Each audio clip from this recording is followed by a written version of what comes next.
Et à Tanganji, donc au studio avec nous, vous pourrez donc retenir que nous sommes donc bienvenus aux 20 édition donc spéciale cette nuit matinée.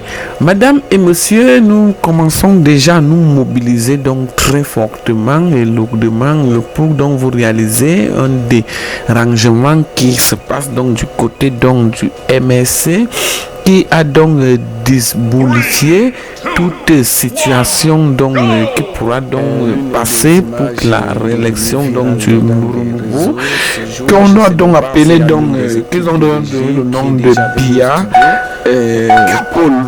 Alors nous allons donc écouter qu'est-ce qui va donc se passer en Afrique. Bienvenue donc sur cette chaîne sociopolitique décryptage, analyse et questions. Bienvenue chers abonnés, nous sommes là pour l'agenda des infos. Bienvenue sur cette chaîne de l'un des créateurs de contenu d'Anemi. Chaque jour qu'on dort, qu'on se réveille, il y a donc de nouveaux dossiers. Nous sommes avec vous, madame et monsieur. Rebonsoir à tous et bienvenue pour cette émission. Madame et monsieur, nous commençons.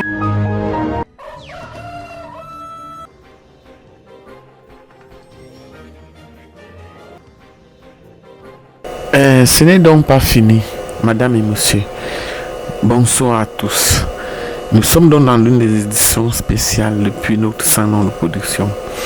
Bienvenue aux 20h. Bienvenue donc sur notre salon de production.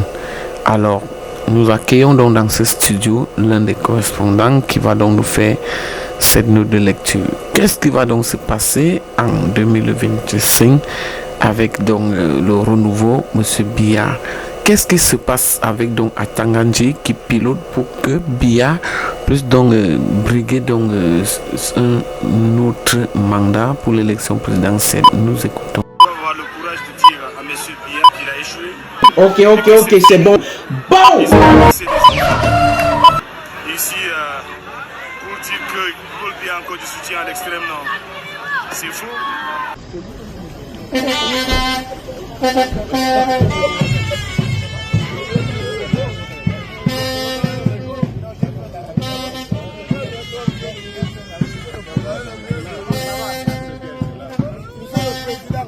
Comment ça va? Je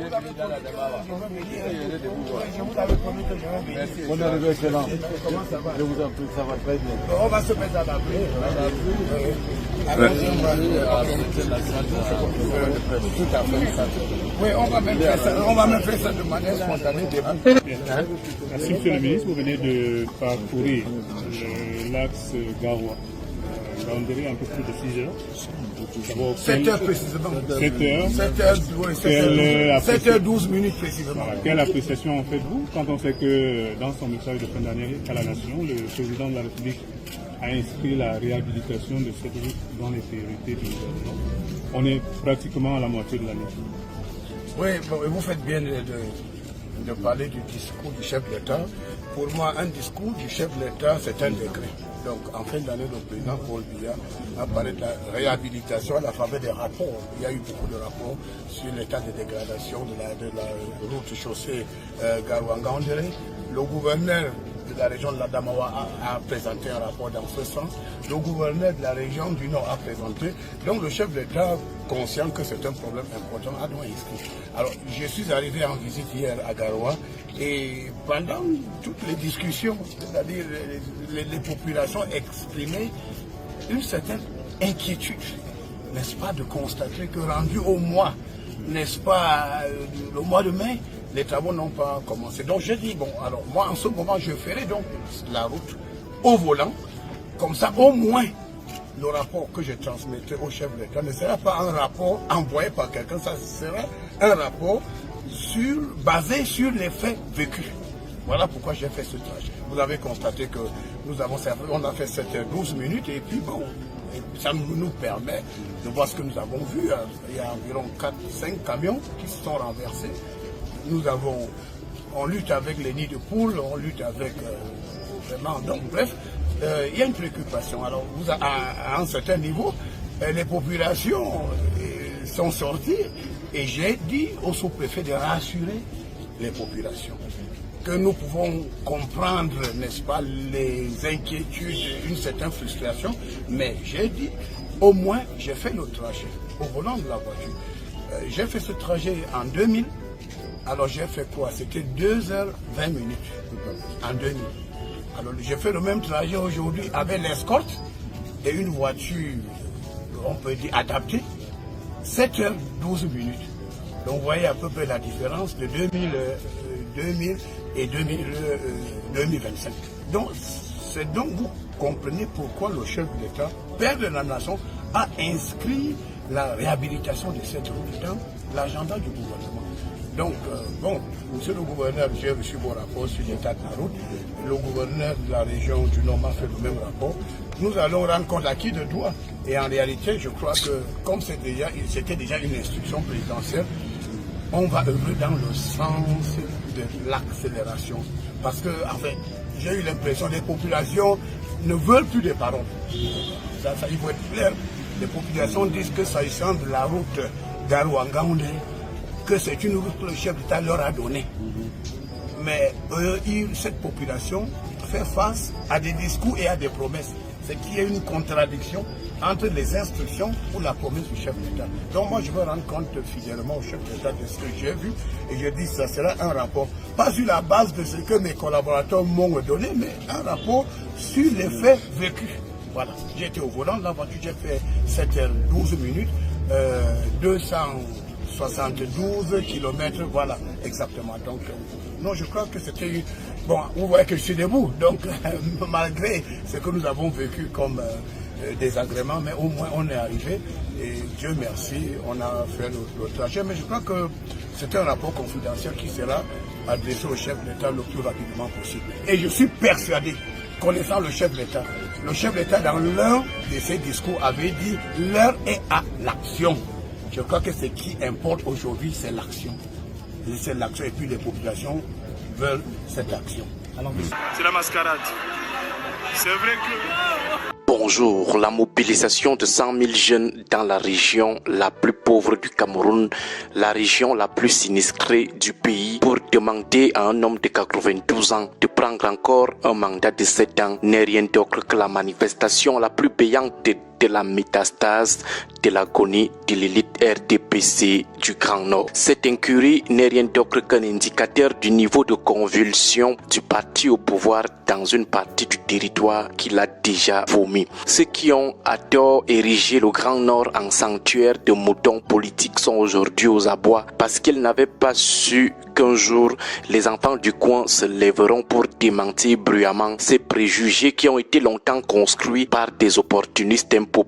Ils n'avaient malheureusement pas compris que tout a besoin d'une maintenance, y compris le mensonge. Oui, le mensonge a aussi besoin d'une maintenance assidue. Il ne suffit pas seulement de le construire, il faut aussi l'irriguer et l'entretenir. Aujourd'hui, ils sont rattrapés par leur incompétence à engraisser le mensonge autour de la consécration des populations du Grand Nord en bétail électoral, en mouton politique. Le mensonge est aujourd'hui mis à nu. Il faut tenter l'impossible, manipuler les chiffres et certainement les images.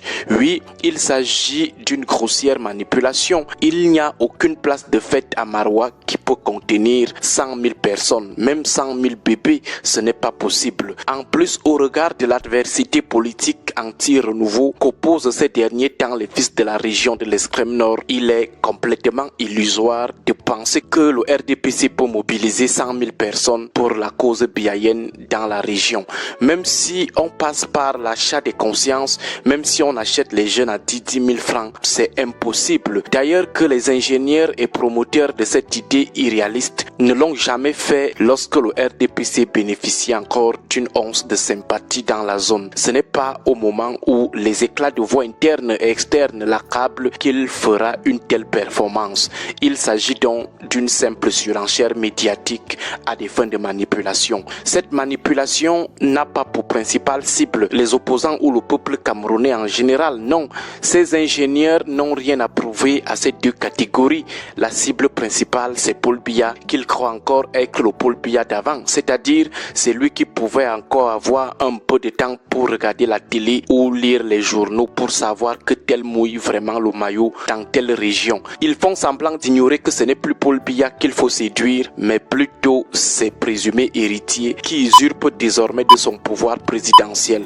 Bon, il peut aussi arriver que ces manipulateurs soient conscients de cette réalité et là, on pourrait directement émettre l'hypothèse d'une tentative de remontada après la débâcle de la visite de Kousseri. Dans ce cas, les artisans de l'incurie seraient non seulement en train de vouloir produire l'antithèse de l'humiliation de Kousseri, mais aussi de se démarquer des auteurs de cette humiliation dans la perspective du ponce-pilatisme et surtout de la démarcation de ceux qu'ils qualifieraient désormais d'infidèles. Ainsi s'offre à l'analyse un élément empirique irréfutable, la guerre INCRA-RDPC dans la région qui met aux prises d'un côté les conservateurs très attachés à leurs intérêts égoïstes et obnubilés par l'illusion d'une immortalité du pouvoir de leur créateur et du sous-créateur de la région, le célèbre auteur-compositeur du tube Paul Biya Oye. De l'autre, des partisans de la rupture qui, en plus d'être conscients qu'avec Biya c'est fini, sont aujourd'hui conscients du mal causé à la région et à leur population avec cette histoire très bête des filles aînées du renouveau, la fille abandonnée et la plus méprisée du renouveau.